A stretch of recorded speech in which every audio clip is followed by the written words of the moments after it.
परिनालिका एक बहुत ही प्यारा सा टॉपिक है। परिनालिका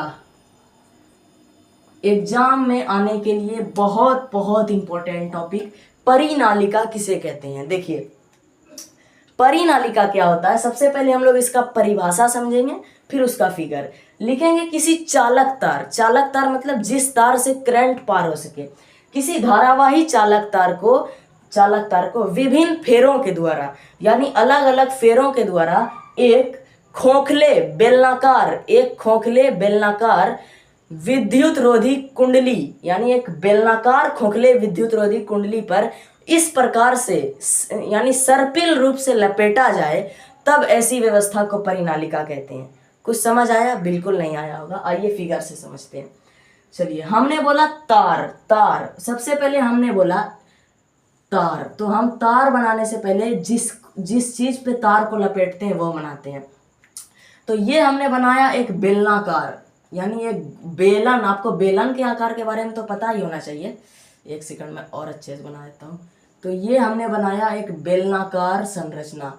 ये क्या हो गया? एक बेलनाकार आकृति। अब इस पे हम लोग क्या करेंगे, ये जो बेलनाकार आकृति है ये कैसी है? बेलनाकार। उसके अलावा ये क्या है? विद्युत रोधी यानी इसमें करंट नहीं आएगा। उसके अलावा और इसकी क्या विशेषता थी? तो ये खोखली है यानी अंदर से खोखली है। अब हमने बोला इसके ऊपर हम लोग क्या करेंगे? तार को लपेटेंगे। ध्यान से, तार कैसा होगा? चालक यानी जिससे करंट पार हो सके, चालक तार। अब हमने एक और चीज बोला कि विभिन्न फेरों के द्वारा, यानी तार तो एक ही होगा बट उसको हम इस प्रकार से लटेंगे, सर्पिल। इसको हम लोग क्या बोलते हैं? सर्पिल संरचना। इस प्रकार से, है ना, इस प्रकार से ऐसे ऐसे ऐसे ऐसे पूरा लपेट देंगे। तो इसका परिभाषा हमने बोला कि जब किसी चालक तार को, आप समझने का प्रयास कीजिए, जब किसी चालक तार यानी ये तार को विभिन्न फेरों के द्वारा यानी फेरा लगा कर एक बेलनाकार खोखले विद्युत रोधी कुंडली पर सर्पिल रूप से यानी इस प्रकार से लपेटा जाए, तब इस पूरी व्यवस्था को हम लोग परिनालिका कहते हैं। आई थिंक अब आपको इसमें कोई कंफ्यूजन नहीं बचेगा। अब है कि परिनालिका से हम लोग क्या करते हैं, इसका उपयोग क्या है? तो इससे हम लोग क्या करते हैं? विद्युत चुंबक बनाते हैं। क्या बनाते हैं? विद्युत चुंबक, इलेक्ट्रिक मैग्नेट।